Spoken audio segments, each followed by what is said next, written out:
Well,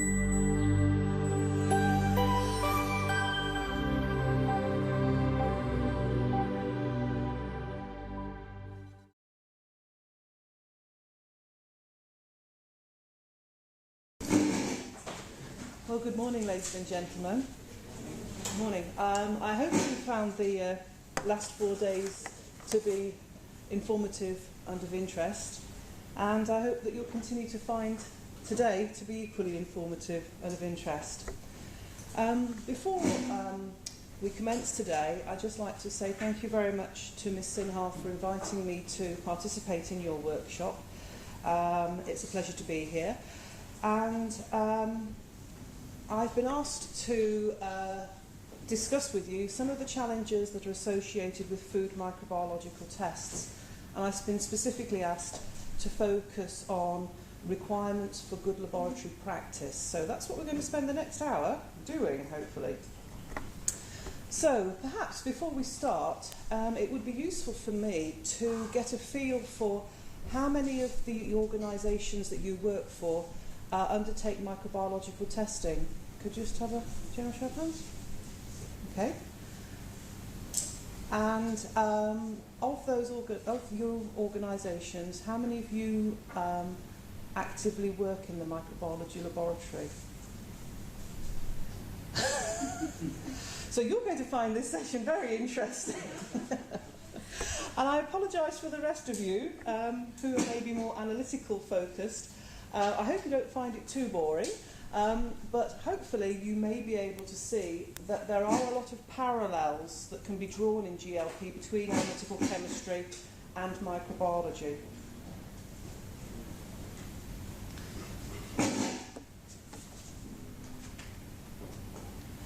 Microbiology results are used by a large number of bodies to make some fairly important decisions on the safety and quality of food, and if a product or a material complies with legislation or any specifications that may be set by clients, and increasingly helps the international trade and movement of food materials. So it's important that microbiology laboratories within your own organisations can demonstrate to the users of your services that your results are reliable and that they can have confidence in those results and the actions that they then take based on those. So I guess the big challenge for food microbiology laboratories is to demonstrate their ability to deliver accurate, reliable results. And you could also add to that list timely and consistent and defendable. But the purposes of today's presentation, we're going to focus very much on accuracy and reliability. And to achieve this, microbiology labs do need to effectively manage and control their testing operations in accordance with recognised good laboratory practice. So what do we mean by good laboratory practice? I guess I could ask that question to each of you around this table. Excuse me.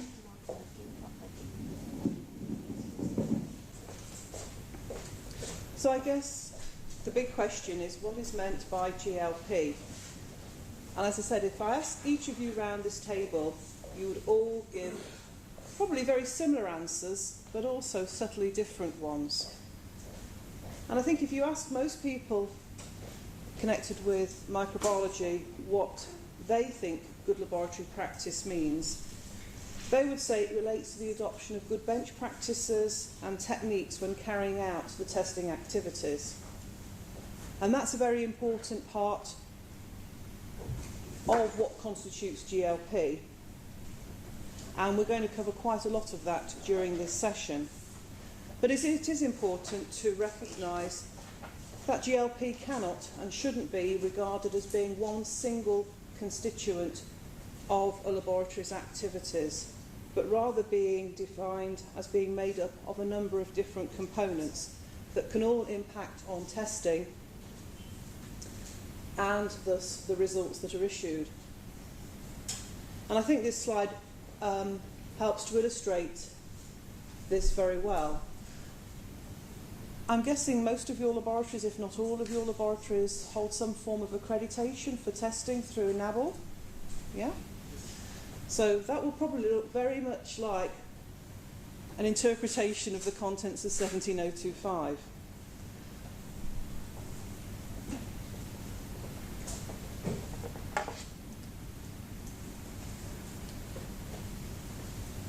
And you can see how it's all designed around analyses, because that's what we as laboratories do. We perform testing activities. So anything that can have an impact on the analysis can have an impact on the accuracy and the reliability of the results that we produce. For example, if the methods you're using, even if the methods you're using are recognised standard methods like the Bureau of Indian Standard Methods or ISO methods, if the people performing those tests haven't been properly trained and the techniques that they're using to carry out the test, then the results are not going to be reliable. Similarly, if the equipment that you're using cannot be demonstrated as operating within the parameters that the methods require, that can also have an impact on the result. So you need to take a holistic look at GLP and realise that it is comprised of multiple components.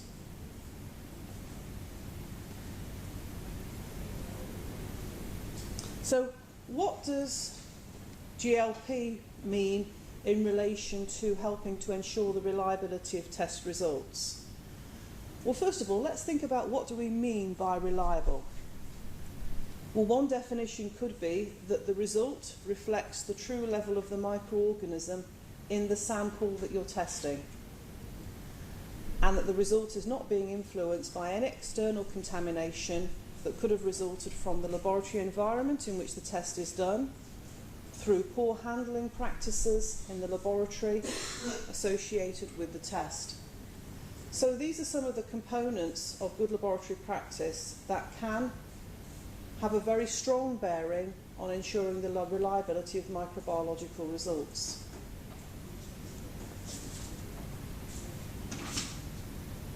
And the biggest challenge that does face food microbiology laboratories is being able to show that the result that they're issuing is from the actual test portion of the sample and not as a result of contamination from the environment within the lab, or poor handling practices, bad aseptic techniques, or tardiness in the time taken to analyse the sample after it's been received. And this session is going to very much focus on a number of those areas because it is specifically related to GLP. Let's have a look at what components of GLP can influence the accuracy of results. But first, let's think about what do we mean by accurate. And accurate could be defined as the ability to get the right result first time. Now, during the course of this week, I know you've had presentations on a number of areas, so I'm going to try to not duplicate the information too much. But I think at this point it is useful and very valid to say that the starting point of all analyses is your method. And it's essential that microbiology laboratories do use methods that are fit for purpose and are suitable for the sample matrix in question. Obviously, it's good practice to always use methods that are recognised as standard methods, or if you're using commercial proprietary methods, those that have been validated by recognised international third parties like the AOAC or AFNOR, or have been validated to internationally recognised standards for demonstrating the performance of commercial methods. And alternatively, you may be able to use industry recognised normal methods. I think it's important to reiterate, irrespective of the status of the method, that laboratories should undertake some work to demonstrate the method's performance in their hands with their people and their systems before introducing it into routine use.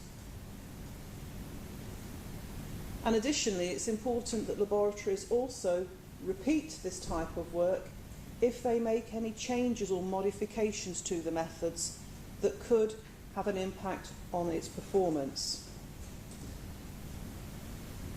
Appropriate measures should be taken when making media and doing performance checks.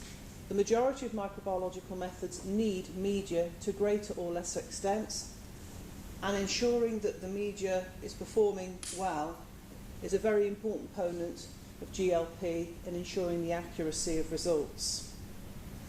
Laboratory personnel need to be properly trained and have a good understanding of the methods that they're undertaking, and need to be shown as competent in the test. And it's important that when you're training people in microbiological methods, as with chemistry methods, that at the end of training, some form of practical test to generate objective technical data to show their competence is needed.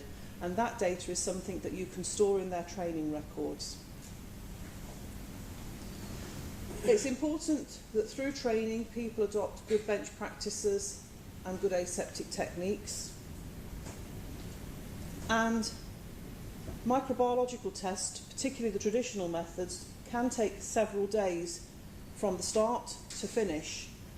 And it's important that the working practices within the laboratory are such that plates and broths and confirmatory work are read or subcultured on the due date at the right time. And that invariably means that laboratories do need to provide some form of weekend cover and public holiday cover if tests are due out at those times. And certainly back at home, it's very routine for microbiology labs to run 7 days a week.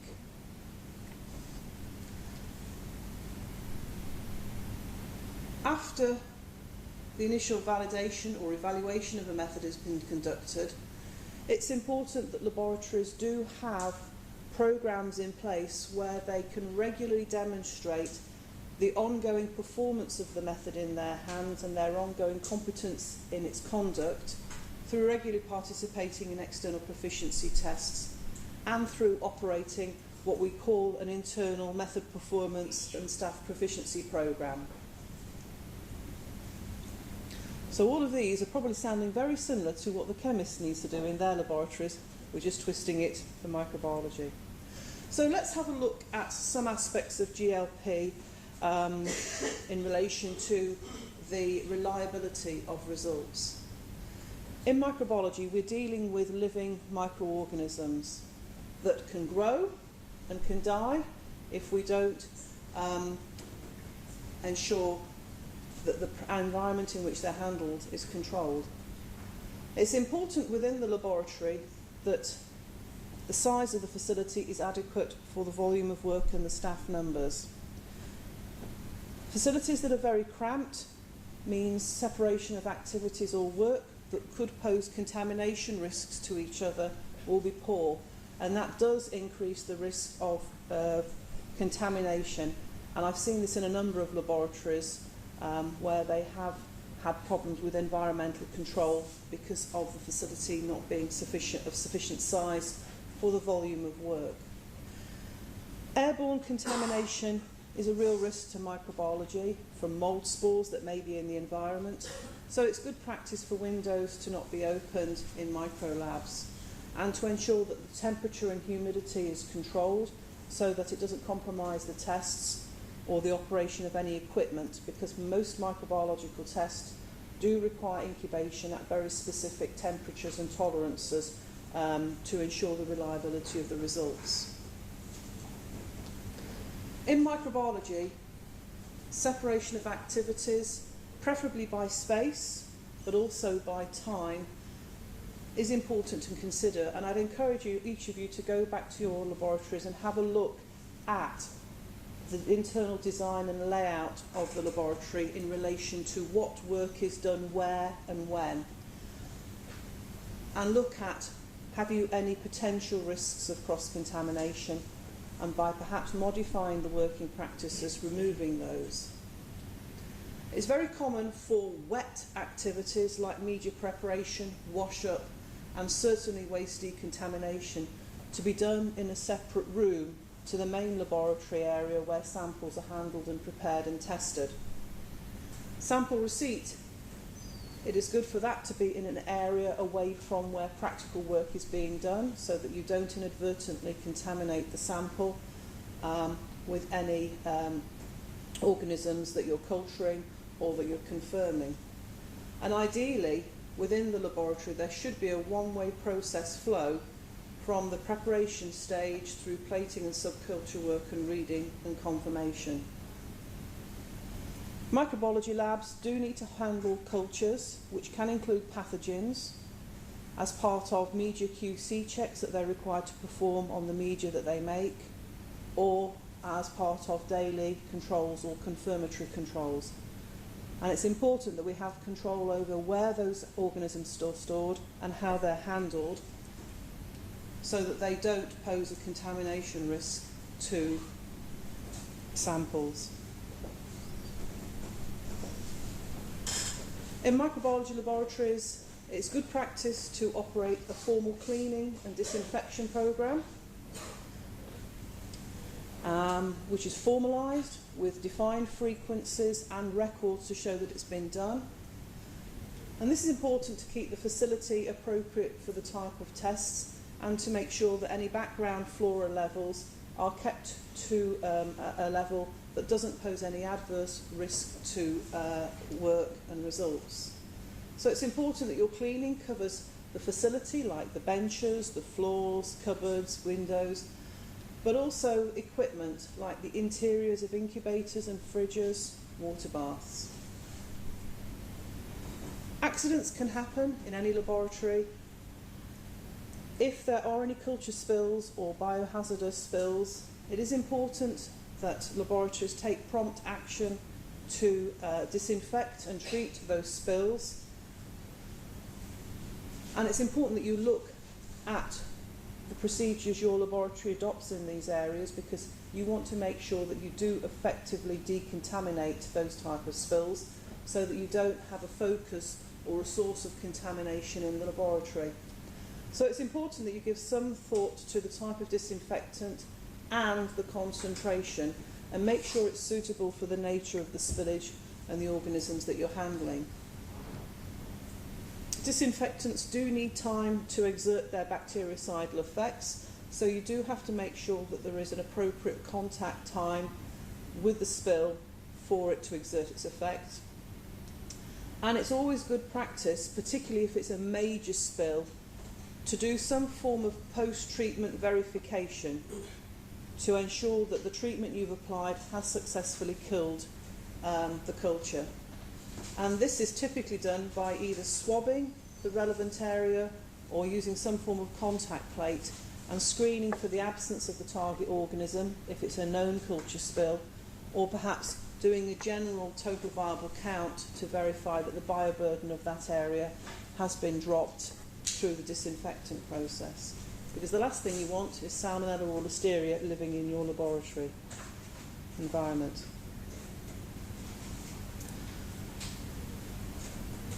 It is important, and it is good practice in microbiology labs, to verify the cleaning is being effective and to ensure that the hygienic practices followed by laboratory staff and working practices associated with conducting the tests and handling cultures don't introduce sources of contamination into the laboratory. And it's very common, and indeed standard practice, for this to be achieved by monitoring air quality in the laboratory and monitoring the hygienic levels of surfaces. It's common for air quality to be monitored via exposing suitable non-selective plates, agar plates, but in some cases using selective agar plates may also be beneficial, particularly if you handle or are looking for yeasts and moulds. It's good practice to do a mould exposure plate to verify and monitor the levels of mould spores in the environment. Samples are at greatest risk of contamination from the air when they're being opened and handled. So it's important that the data you generate from these air plates is as pertinent as possible to help you defend your results.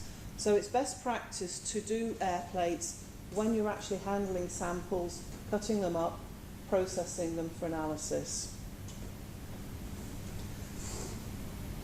Monitoring the hygiene of surfaces can be achieved through contact plates or swabbing of those areas, and then screening for general bacterial counts. But it's also good practice for those laboratories that are looking for and handling infective pathogens like Salmonella, Listeria, Campylobacter, to also swab relevant areas of the laboratory to look specifically for the absence of these pathogens.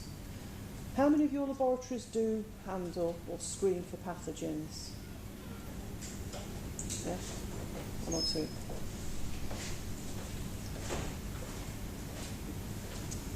The type of areas that you cover do need to be given some thought to.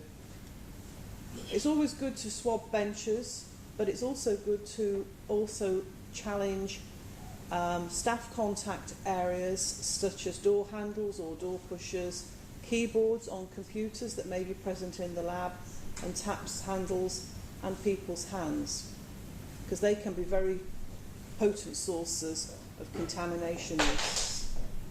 But it's also important that we do look at the cleanliness of benches where we're actually doing the practical work.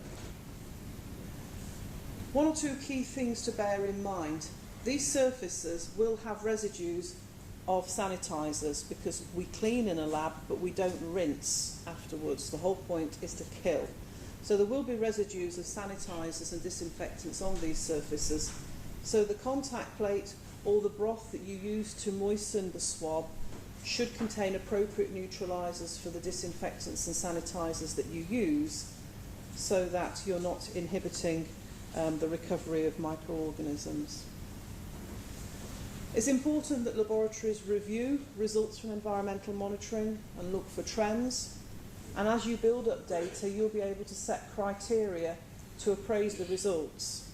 And it's important that you take action if you find any spikes in recovery occurring from the environment, or if indeed you get any out of specification results. If ever you isolate a pathogen from the laboratory, obviously immediate action has to be taken, because you have a very real risk that you could be cross-contaminating your samples and thus issuing false reports to your clients regarding the pathogen's presence. Obviously, the first thing would be to do is to take immediate action and disinfect and recheck the area.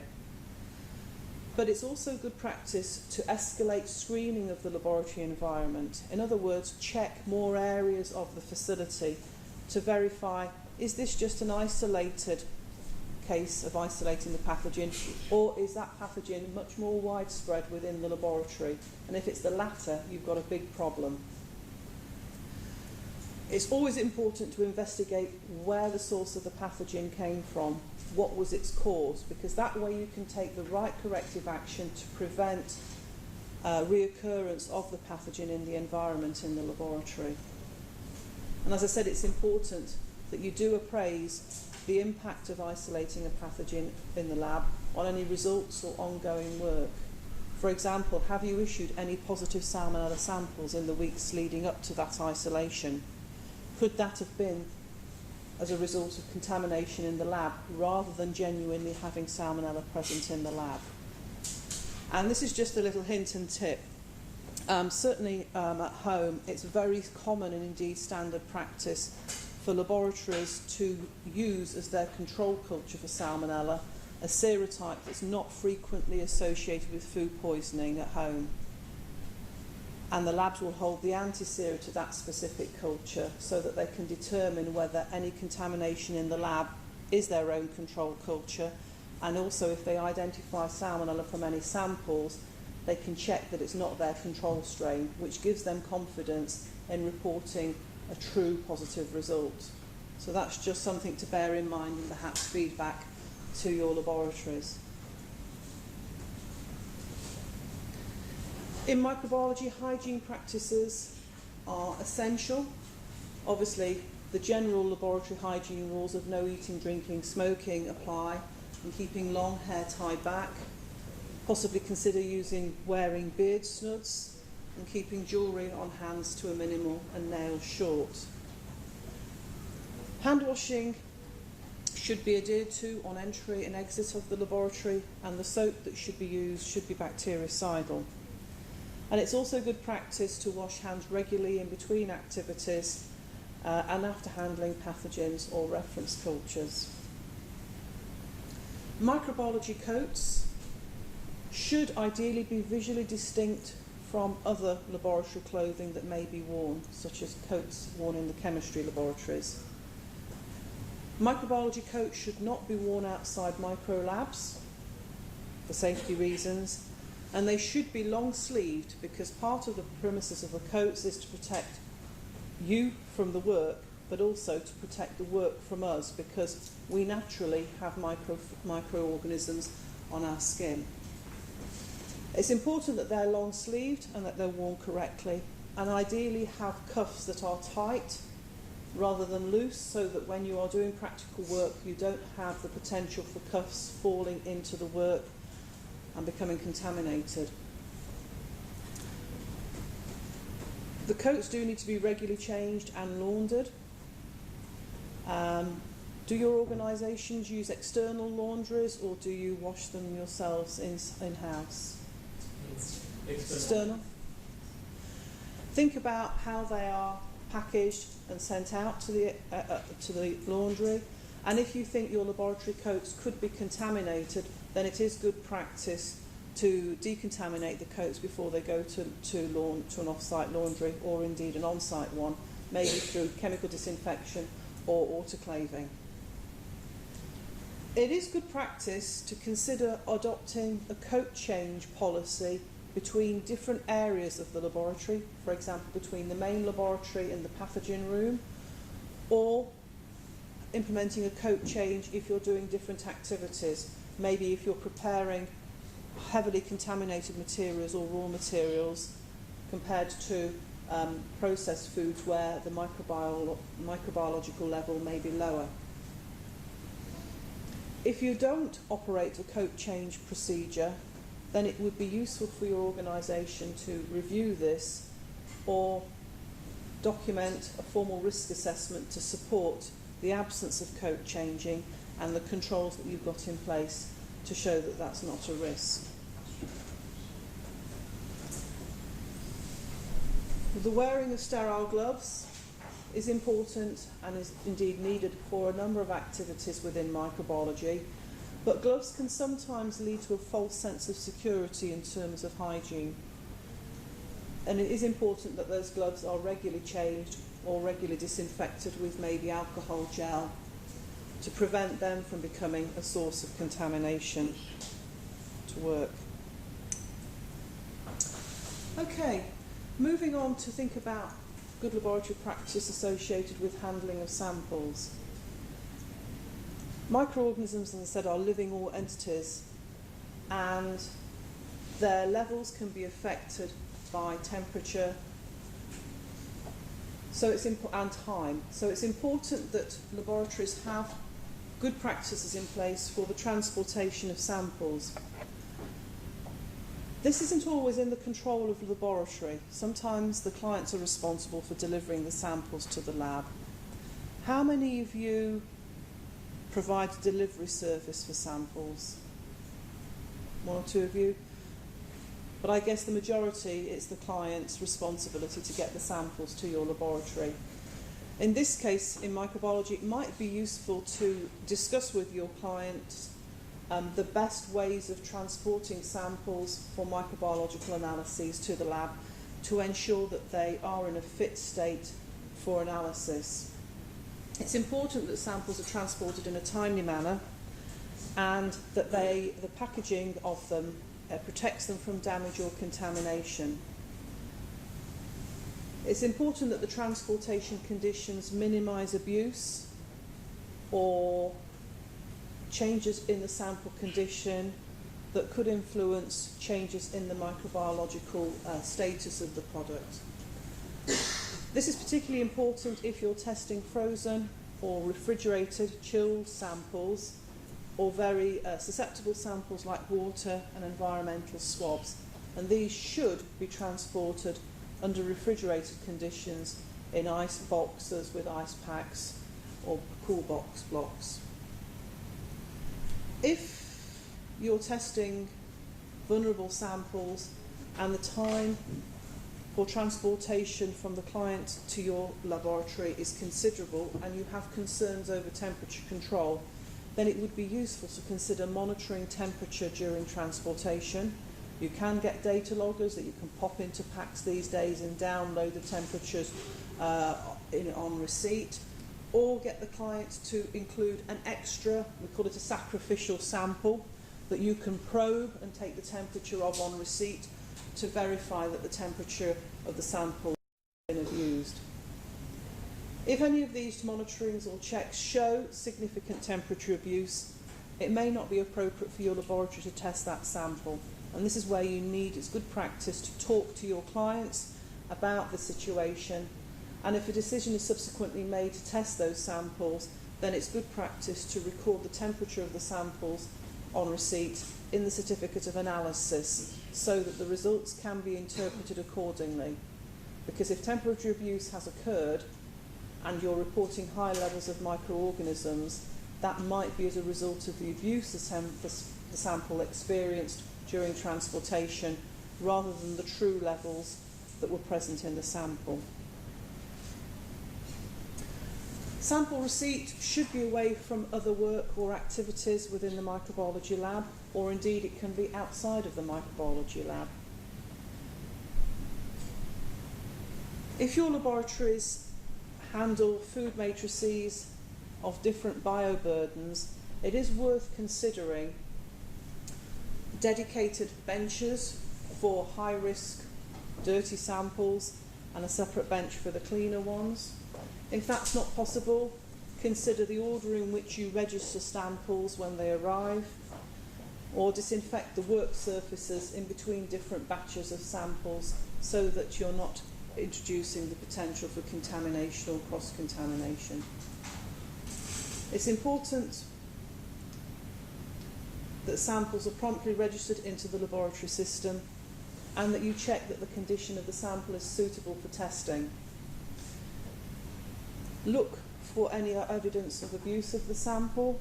Look for any leakages or splits or damage to the packaging which could have allowed microorganisms to ingress into the product. And if you have any question over the potential suitability of a sample for analysis, again, it's good practice to liaise with the client to discuss that and make a decision on whether the analysis should or shouldn't proceed.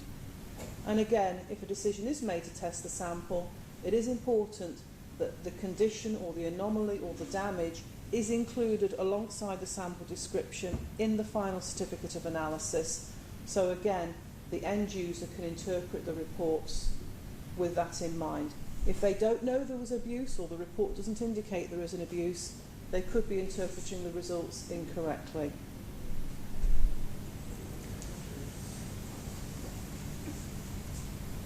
When samples are stored in the laboratory after receipt, it's important that we ensure that how we handle the samples does not influence the microbiological status of that sample. So it's important that we have dedicated areas for the storage of ambient stable products under dry conditions, for refrigerated samples and frozen samples. Freezing is a sublethal injury step. In other words, it can kill some bacteria, but it's not a fully lethal step. So it's not good practice to store ambient stable or chilled samples frozen before testing, because you could be lowering the true microbiological status of the sample as a result of freezing. When you're storing samples, it's important to give some thought to segregation according to the nature of the sample, their microbial loading, and it's good practice to have dedicated sample refrigerators. But in some laboratories, particularly very small laboratories, they may not be able to do that, and you may have one fridge that might be used to store multiple materials. So it's important that you do give some thought to segregation of those so that there is minimal risk of the samples posing a risk to sterile media that might be in the fridge and raw materials being separated from cooked. It's good practice to retain the unused portion of a food after testing until the results are off.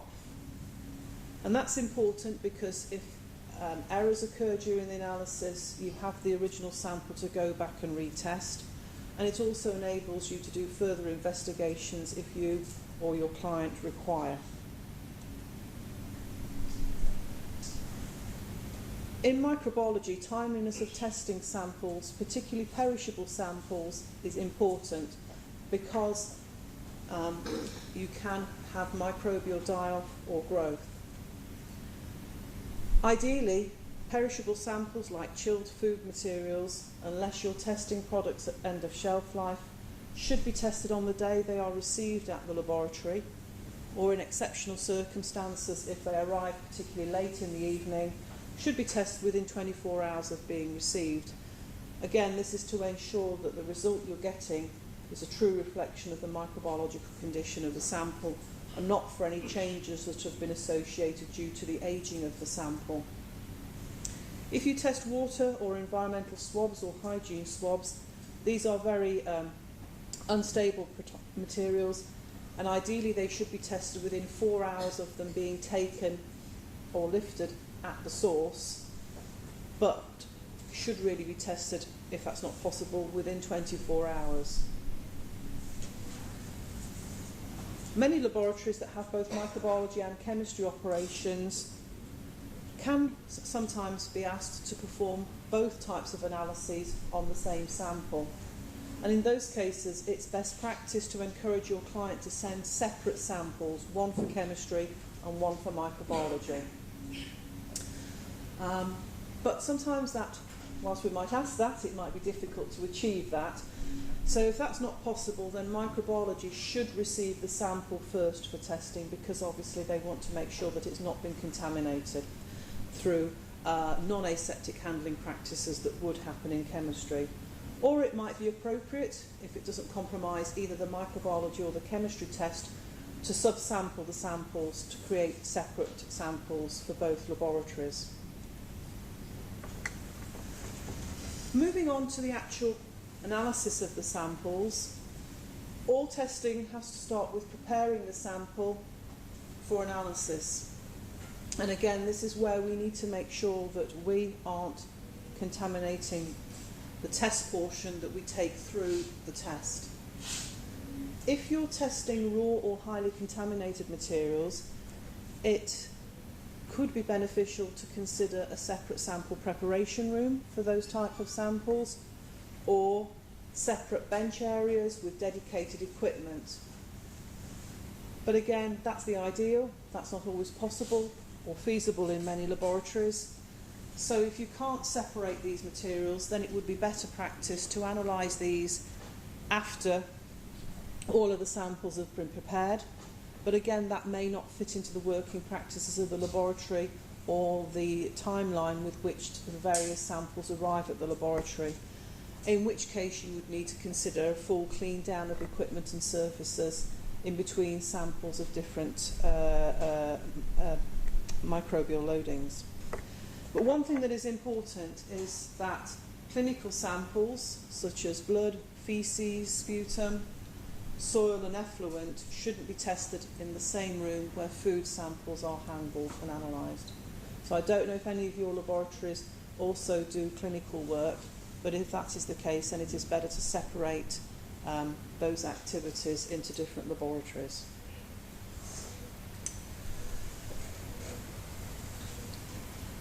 One important component of good laboratory practice relating to the reliability of results is the adoption of good aseptic techniques by us when we're physically carrying out the tests.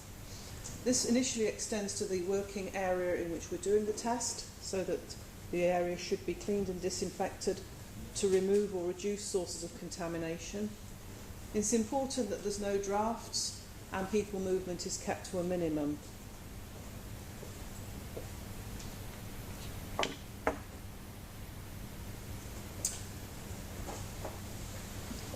It is important that microbiologists have everything that they require for the work ready before processing samples, so that make sure the media is ready and it's cooled, that the pre-poured plates you need to use are dry,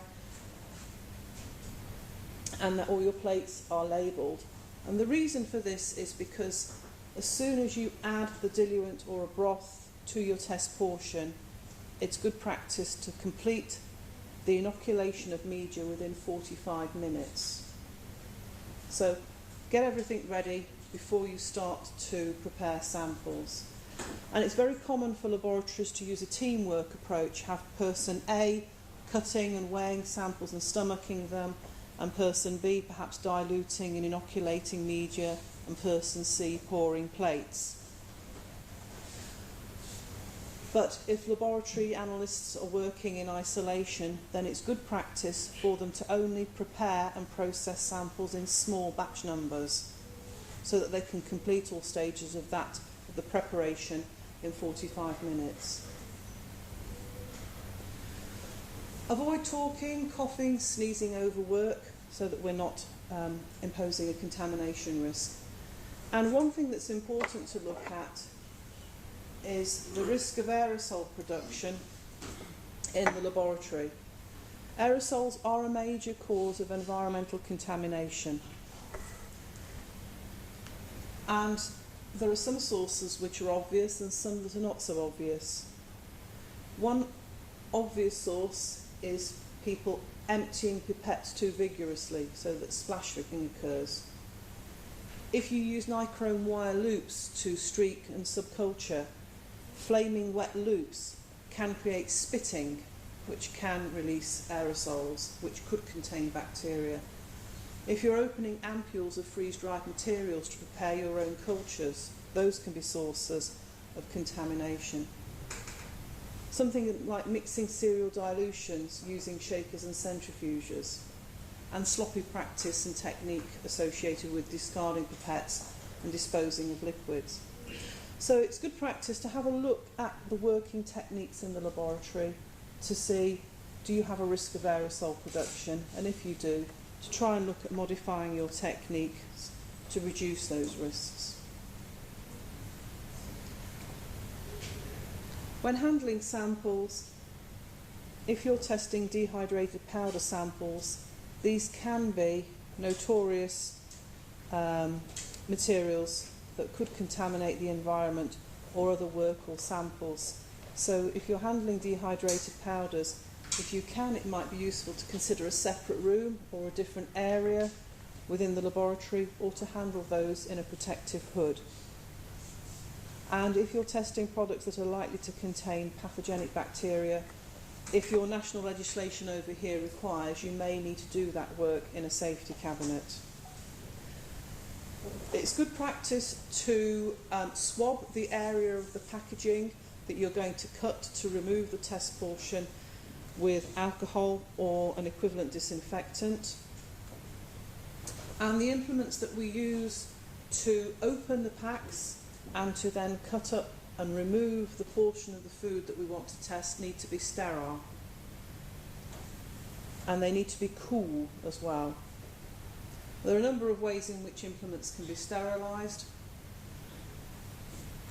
but the important thing is to handle them so that they prevent contamination while they're being used.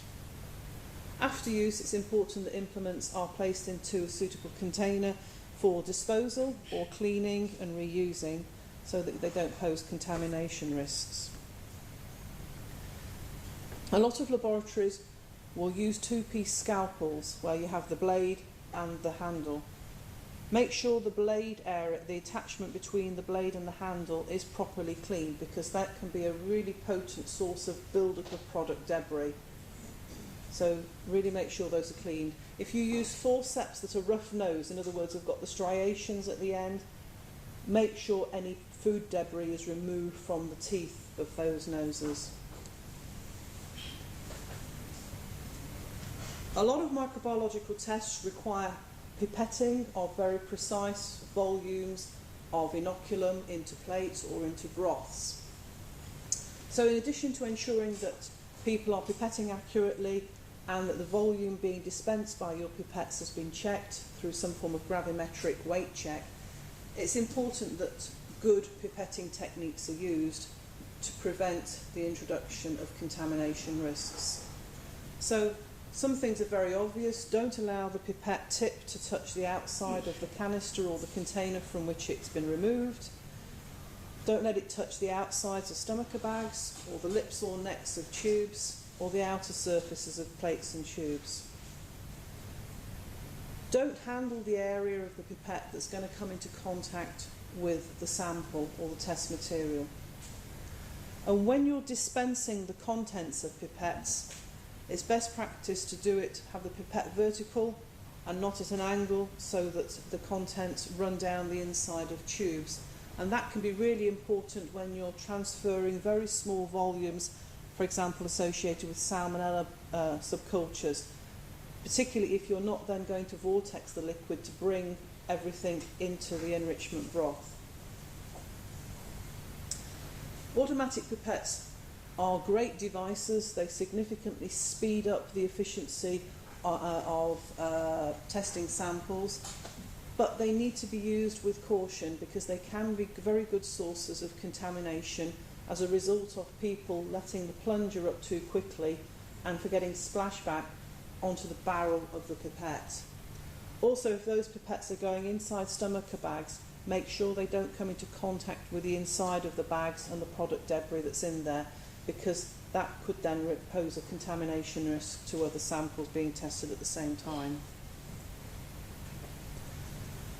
There is a plethora of guidance for what diluents and how to prepare various samples. There is the ISO series of standards 6887 that give extremely good guidance on the type of sample weights, the type of diluents, and how to prepare particular samples for analysis to take into consideration different food components. But in all cases, it's important that when you take the test portion, that it's a representative sample that's taken. So if you have a multi-component sample, you should ensure that you take a component of each matrix in there. So if it's a pizza, you might want to take some of the base and different components of all the toppings. The correct weight needs to be taken, and it's important that when testing solid samples or particulate samples that they're homogenized in a stomacher or a blender so that the microorganisms are released into suspension so that they're available for you to take through to the next stage of the test. Quite often we need to do serial dilutions or decimal dilutions to reduce the number of bacteria present into levels that we can actually count successfully on plates. So it's important that those dilutions to series are done correctly, that the dilutions are mixed, and that importantly pipettes are changed in between each dilution. It's good practice to set up 2 plates, duplicate plates for each dilution that is tested, and if you're expecting a count of the target organism from the sample, to set up 2 or more consecutive dilutions in the range where you're expecting to achieve a countable number of colonies on the plate.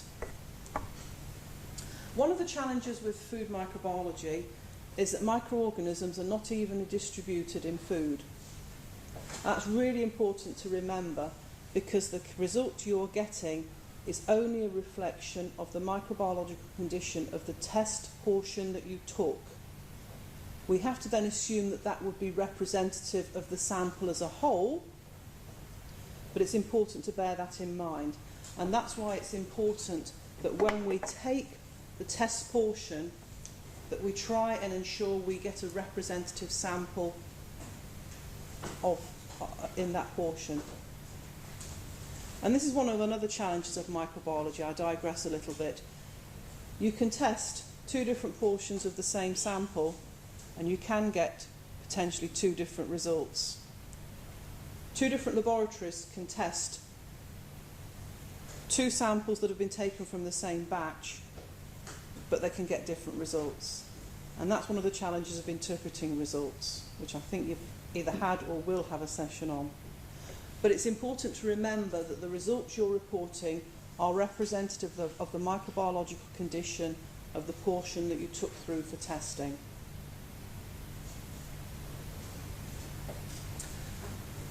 Most traditional microbiological methods require pouring or mixing of inoculum with agar. It's important that plates are poured quickly after the inoculum has been added, and this is to avoid colony aggregation. You often see like a blob of growth right at the bottom of a plate, and that can be attributed to the fact that the inoculum sat in the plate too long before being poured. Make sure that you lift the lid just high enough to get the pipette in to add the inoculum without it touching the sides of the plate. Dry agar bottles on removal from water baths before pouring them to make sure water droplets don't fall into plates. Make sure you're adding the required volume of agar stipulated by the method, and if it requires an overlay of the agar, that it is completely applied to the whole plate. Mixing of plates is important. It's important that it's done sufficiently well so that you evenly distribute the inoculum throughout the whole plate, which in turn then should mean that you get well separated colonies over the whole plate, which makes counting a lot easier. But it's important that it's not done too vigorously. You don't want plates to be swirled so much that agar sloshes into the underside of the lids.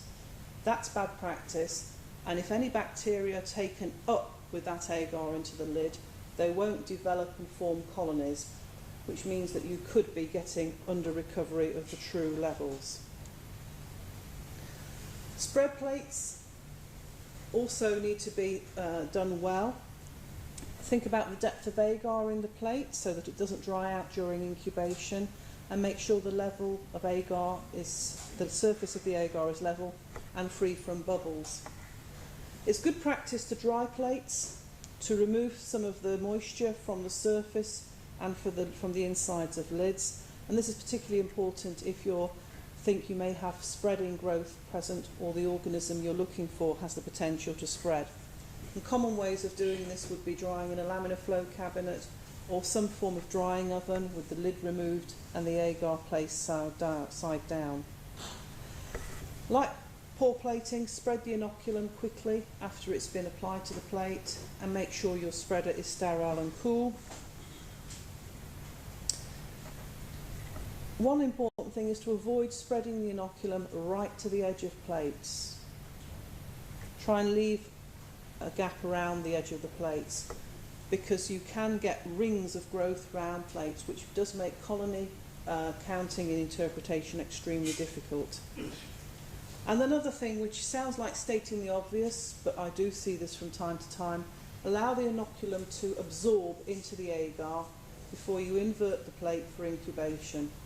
If you incubate plates whilst they're still wet, you run the risk of some of the inoculum falling into the lid, and therefore it's not going to be available through the test, and you will affect the accuracy of the result. A lot of enrichment techniques used for pathogens require streak plates to be prepared, and it's important that the techniques that you use do generate well isolated, separated colonies on the plate. It's important that the right loop size is used if you're transferring 10 microlitres or 5 microlitres, to use the right loops, and that they are sterile.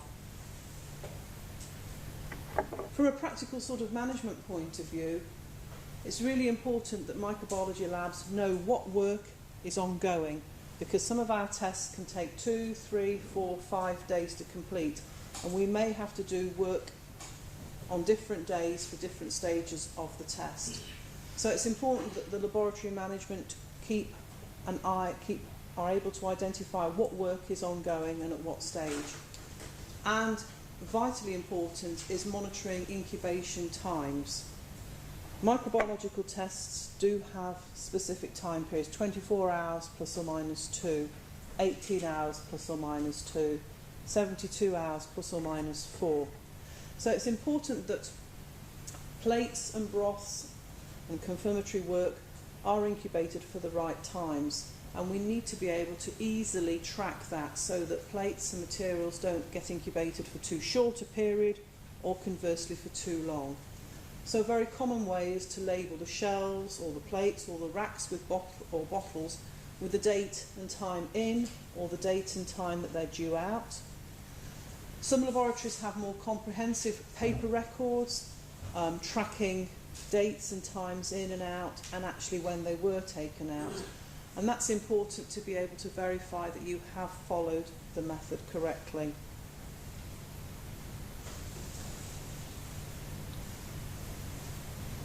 Critical to the accuracy of reports is the correct interpretation of growth on plates or reactions in broths.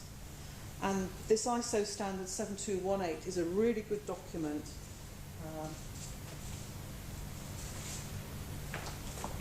And it gives really detailed advice on the optimum range of colonies to count and how to calculate results based on duplicate plates or weighted means, taking into account dilution factors. But one thing that's important at this stage is if you've made serial dilutions and growth has occurred, you should be looking for approximate 10-fold reduction in counts between the different dilutions. And if you're setting up 2 plates at one dilution, you should be expecting to see similar levels of counts on both plates. If you don't have either of those two, then that indicates there's been some sort of problem either with the pipetting or the creation of the dilution series, and you need to look into that a little bit more carefully to determine whether you can identify which plate or dilutions are the right results. If that's not possible to do so, then you may have to think about voiding those results and repeating the analysis. One thing that your laboratories may not be doing, and it may be good practice to consider doing, is to retain positive plates and purity plates whilst confirmatory tests on the isolates are being done. This can be through putting them into sealed bags and keeping them chilled. And this can be very useful because if problems occur with confirmatory results or you get an inconclusive result, you have got the original plates and the purity plates that are made from those to do further work before you release a result.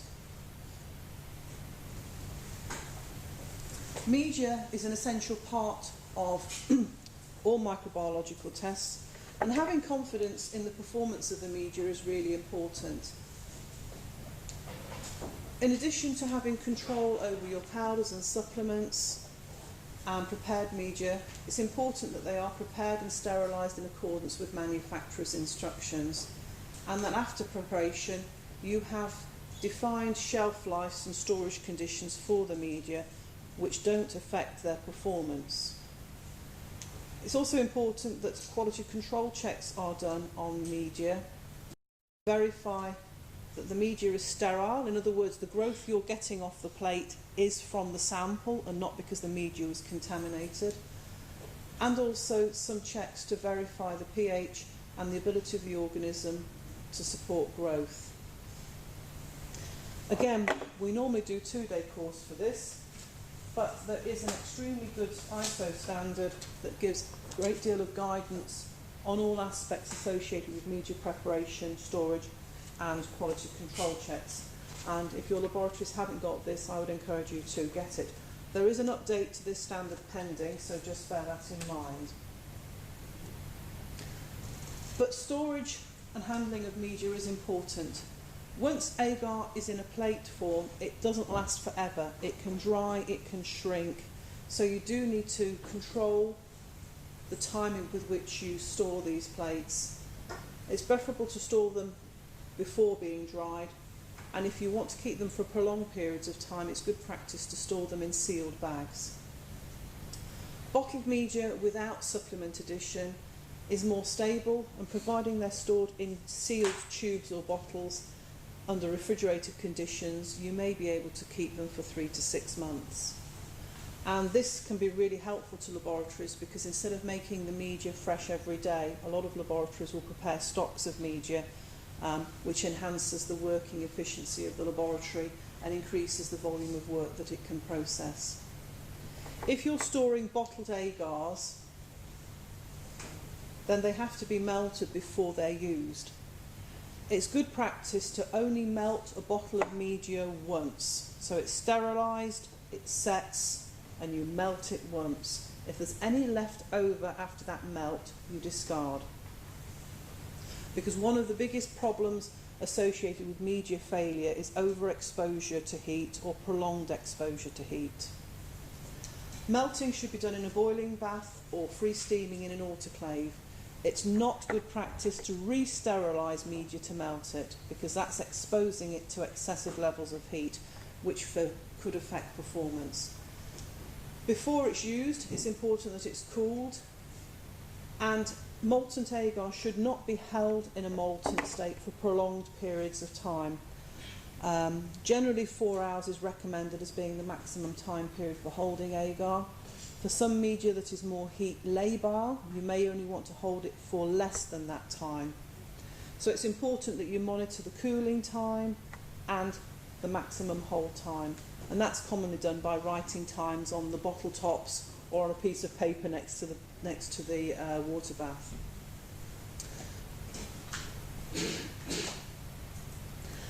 Because of holding times being approximately 4 hours, depending upon how your laboratories work, it's not uncommon for laboratories to have a morning shift of media and an afternoon shift of media. So sometimes meltdowns occur over lunchtime so that the media is ready for the afternoon working practices. And that's important to remember if your laboratory works extended days. Media performance, in other words, the QC checks that we do on media. This takes time. This is probably one of the more time-consuming quality control checks a laboratory will do, and you have to do it on every laboratory-prepared batch of media. Not only should you check the visual appearance of the media, but it's important you check that the pH is within the pH range specified in the method, because that can form part of the selectivity of the test. Make sure it's sterile. If you dispense critical volumes like the 90 ml of diluent or 9 ml of diluent into those volumes before sterilising, you can get evaporation loss during autoclaving. So it's important that you do check post-sterilisation that the volumes are within a tolerance that you've allowed. And a lot of laboratories find they sometimes have to add a little more to the tubes before autoclaving to compensate for evaporation loss. And the growth checks should include productivity, in other words, the level with which the media can recover the target organism that it's designed to isolate. But it's also important that the selectivity of selective media is also verified to check what level of inhibition of non-target organisms the media can occur. And these can be done by qualitative, quantitative and semi-quantitative checks. And these are very comprehensively described in this document, so it's good bedtime reading. This document also will give you guidance on the type of cultures that should be used for productivity and selectivity checks, and also guidance on what would be considered a good productivity ratio and a good selectivity ratio.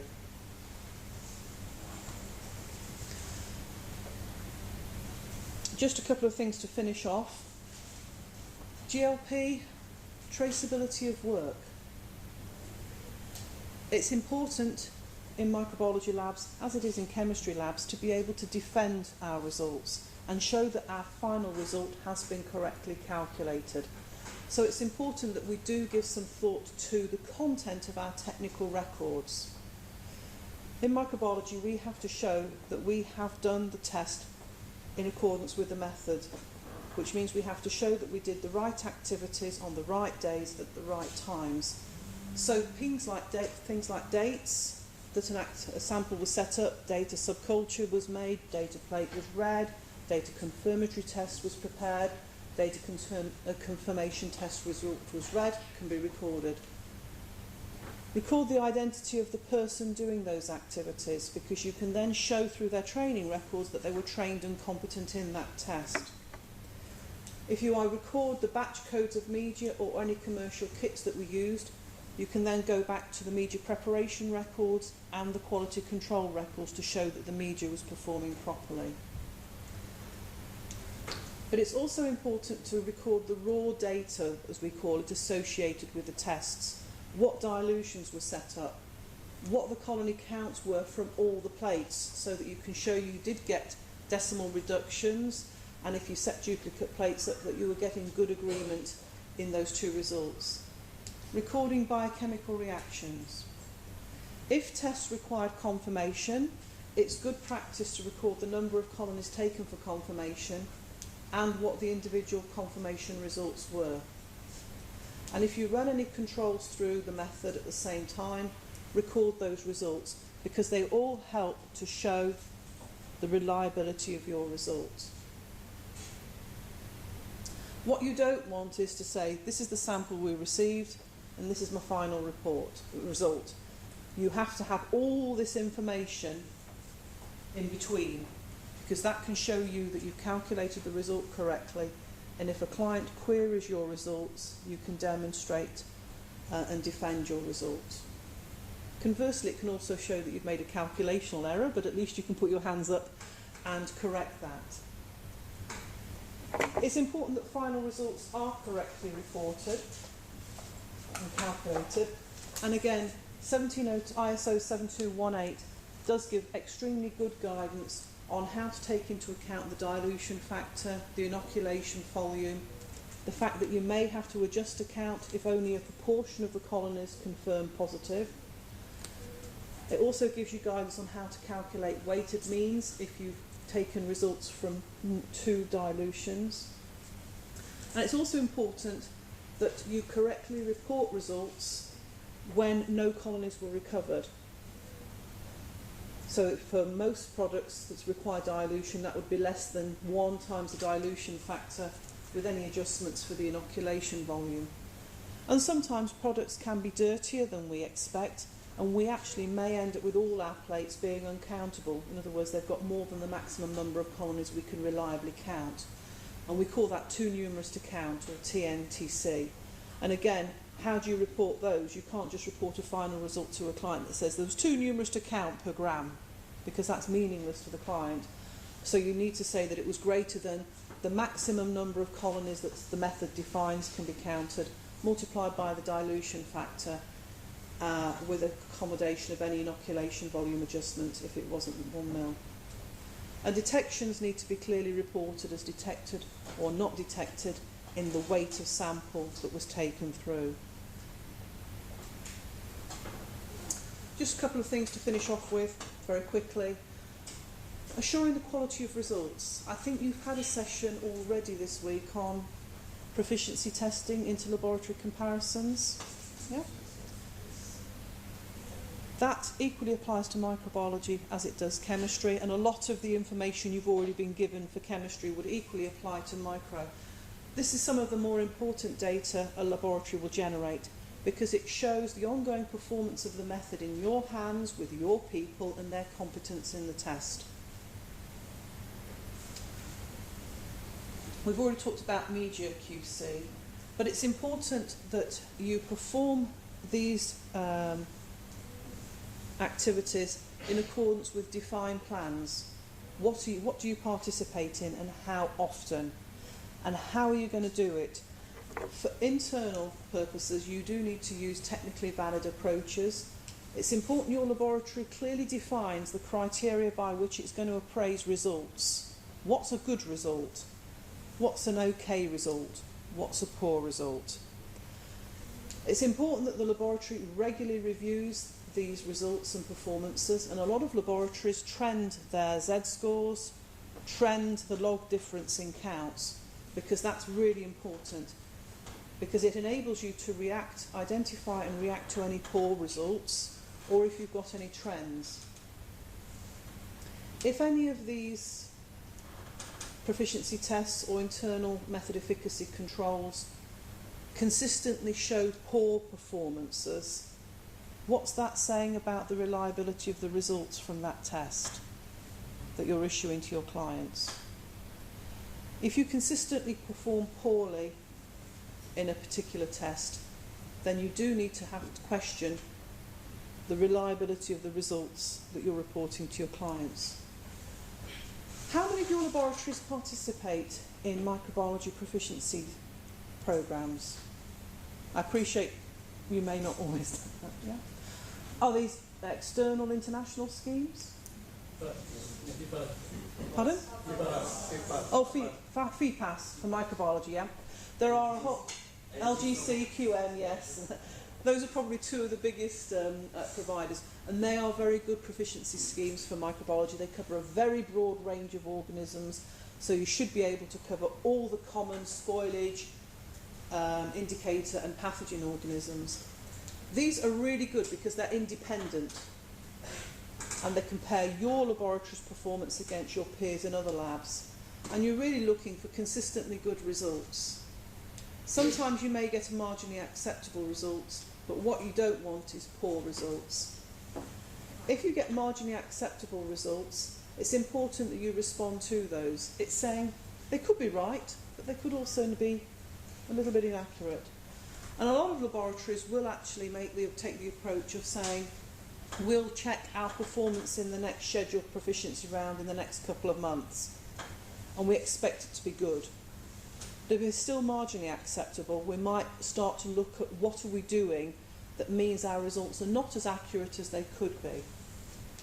But obviously, if you get any poor results, you need to take immediate action to investigate, correct and verify why. What you want to look for are bias and trends. I've been into a lot of laboratories where their Z-scores are consistently good, but every single result they get from every single person is negative, which means there is a bias to under-recovering compared to other laboratories. So what are they doing that means they get less out of the sample than other labs? And that's where you look to improve your performance. It's important in micro labs, and we will finish up on this, that regular analysis of spike samples is undertaken, because these external proficiency samples are artificial samples. They're not reflective of those that your laboratory would normally test. So it's important that you have a program whereby you regularly take samples that are reflective of those that you would analyse and artificially contaminate them with known numbers of bacteria. And these numbers should be varied, and also for detection levels should include very low levels, like less than 10 salmonella per 25 grams, to challenge the ongoing limit of detection of the method. This can be a bit of a challenge, and a working party through, an industrial working party through Camden did produce a guideline that gives guidance on how to demonstrate a method's suitability for use, and that includes how to spike samples with known numbers of bacteria. But it's important that you define your criteria for appraising results, trend your results, and if you have any poor results, to immediately investigate and take action.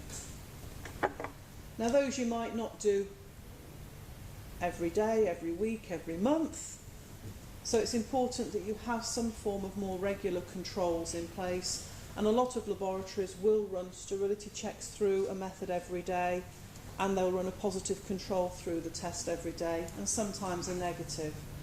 If you're doing that, it's important to think about setting up those controls after the analysis of the samples, so that again you're not introducing contamination risk to the work. And if you use commercial biochemical galleries or anti-sera, it's important that you verify the performance of those kits or those materials and reagents. And commonly laboratories will either put a positive and a negative control through each time they use those materials, particularly if they're not used very often, because it also gives the laboratory staff a reference point to identify and compare results and what's positive, or once per manufacturer's batch code or delivery. And all these enhance and strengthen the defendability of your results, reliability. So really just to conclude, I hope you can see through rather a whistle-stop tour of microbiology GLP that whilst bench practices associated with the conduct of tests are really important, it's also important that we do have control over other areas of our activity so that they don't have an impact, an adverse impact on the analysis, which in turn can affect the reliability of the results that we report. So thank you very much for your attention, and I apologise that for most of you it's nothing relevant. I'm conscious of the time and tea break. And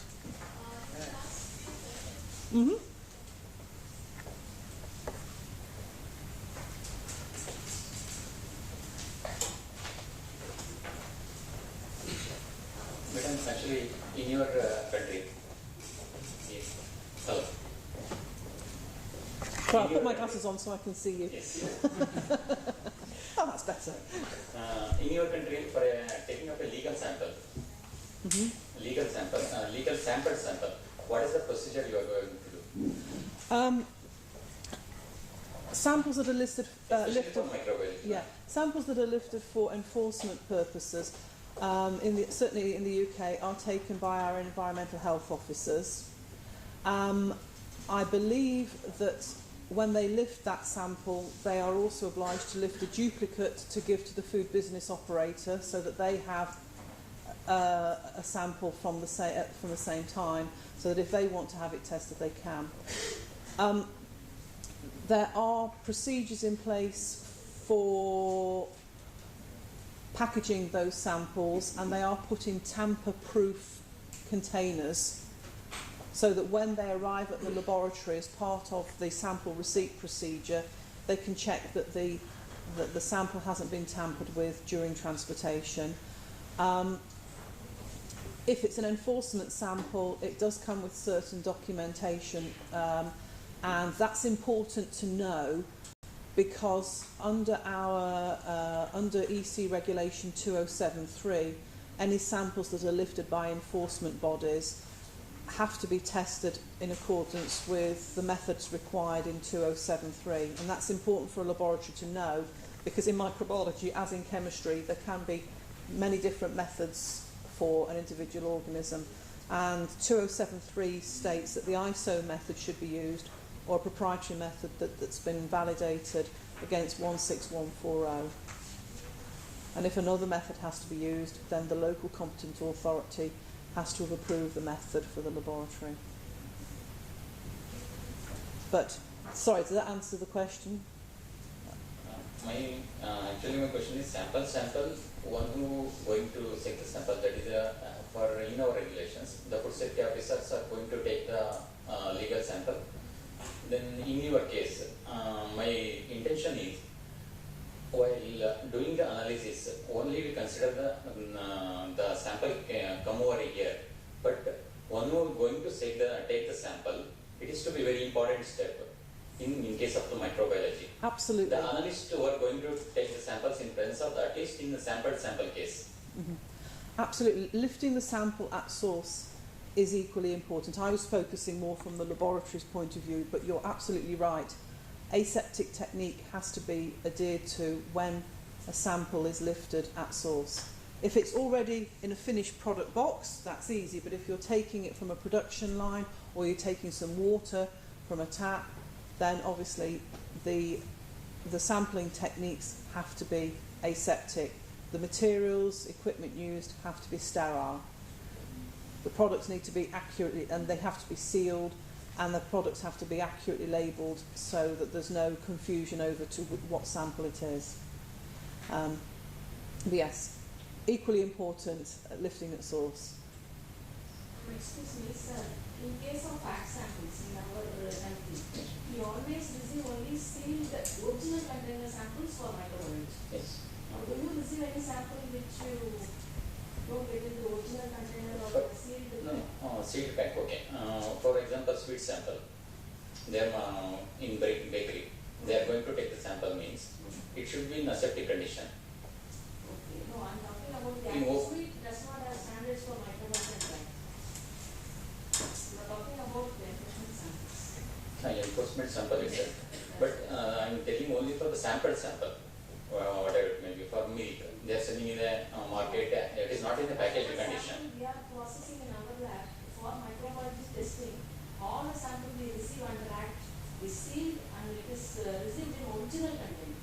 Otherwise, we don't consider for microbiological analysis. It is a separate area. I am asking about this sample, whatever it may be, the food sample. The seed sample I am accepting. We get in sealed condition only. Otherwise, it will be unfit for microbiological analysis. Yes. Sample room officer will not receive the sample. Madam, another question. Action taken for out of specification in your country, how many days it will take? Out of specification, not non-conformity samples. Do you mean after the finished result's been issued and it's out of specification?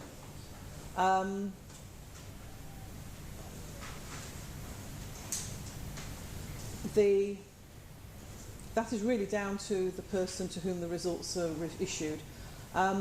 Laboratories in the UK generally operate in one of two ways in relation to reporting results. If a client has not given them specifications, then they will report the results as found. But if a client has provided them with specifications, then the laboratory has to have agreed procedures by how those are informed. And that can include notifying clients that there's a presumptive positive.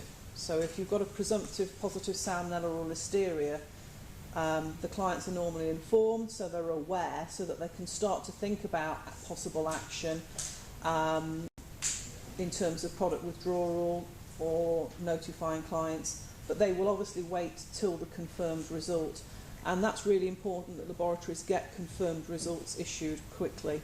There isn't any legal requirement for the timeline between reporting results after the conclusion of analyses, but most laboratories will turn them around within about a day, so the recipient will have them fairly quickly. But in terms of how long the body to whom the results are issued takes to take action on those, I don't believe there's anything set, but obviously they would want, if it was an enforcement sample and salmonella was isolated, they would react immediately. The final question.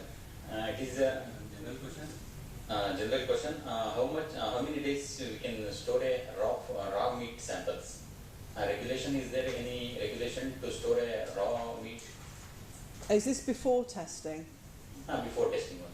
Before testing, not for the testing purpose, but in hotels they are putting in a frozen condition or any other. Right. I will openly say that's a little bit outside my area of expertise, but because that's not really laboratory related, that's a commercial decision. But there will be industrial guidelines, and a lot depends upon the nature of the sample, the storage conditions.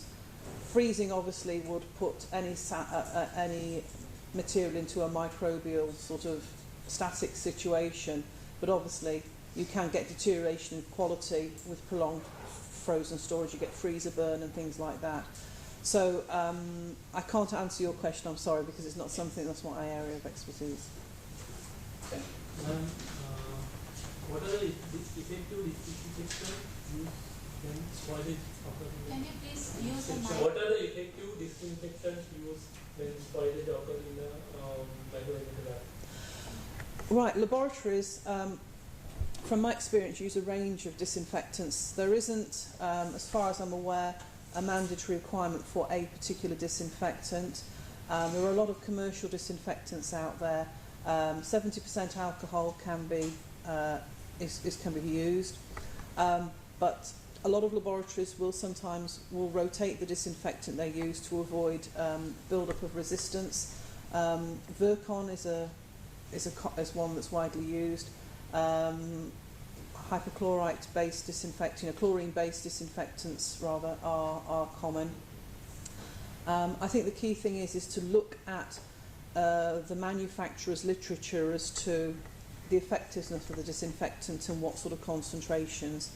And there is an ISO standard, and I apologise, I can't remember the number of it, but there is an ISO standard that gives guidance on how to calculate the effectiveness of a disinfectant in terms of the number of log order reductions in counts that it can achieve for bacteria and for yeasts and moulds. So it will be good to discuss with the chemical manufacturer if they've had that disinfectant checked against that standard. But I think the key thing to bear in mind is general sort of cleaning and disinfecting. The disinfectant concentration can be, can be different, and it should be different to concentrations that might be used for culture spills. And if you're using a chloride-based disinfectant, just be careful. Some of them can be corrosive to metals, and you don't want to rust your equipment through cleaning. The second question is related to the same. How you decontaminate the code before and after sending to the laundry? Right.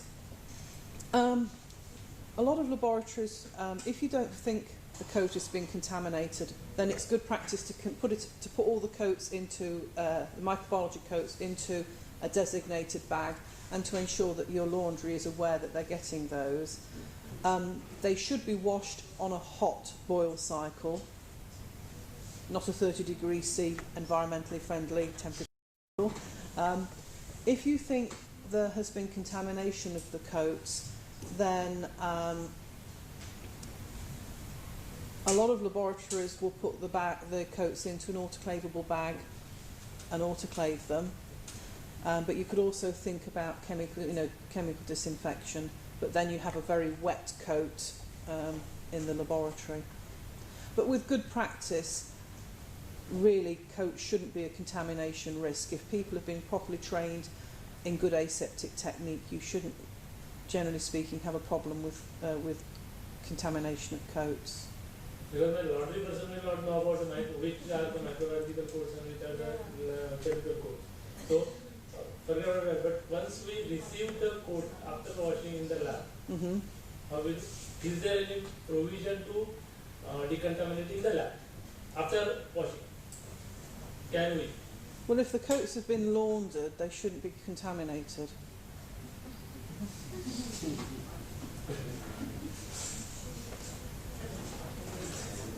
I think. One more. What will be the condition of receipt of the sample? Dry samples and fresh samples. Is there in both for frozen condition we should receive the sample, or dry sample should be received in a dry condition, or frozen sample or fresh sample should be received in a frozen condition? I think it's important when you're setting up work with your client to discuss the type of samples they're going to be sending you, and to ensure that the transportation conditions maintain the condition of that sample. So if a sample is dry, you wouldn't expect it to come frozen for microbiology. If it's a powder, like milk powder, it would normally be transported under normal conditions. It might be put into a cool box if you've got very high temperature. But if a sample is taken in a frozen state, then ideally the laboratory should receive it in a frozen state. If it's a chilled sample, then ideally the laboratory should receive it in a chilled sample.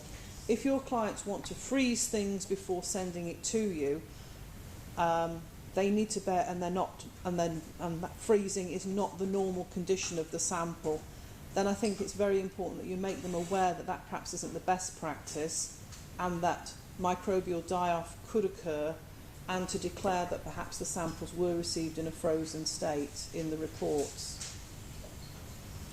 I think I'm going to be around today, so I'm more than happy to take any questions. During the lunch session also she is available here because of the time shortage. Thank you so much, Christina, for bringing an insight into the microbiological aspect.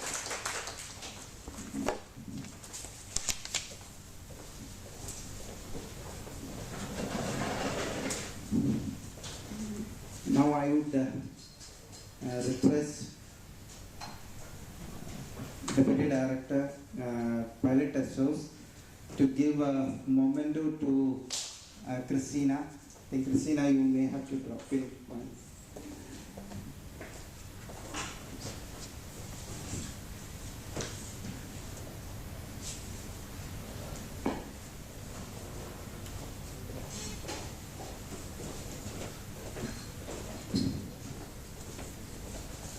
Thank you very much.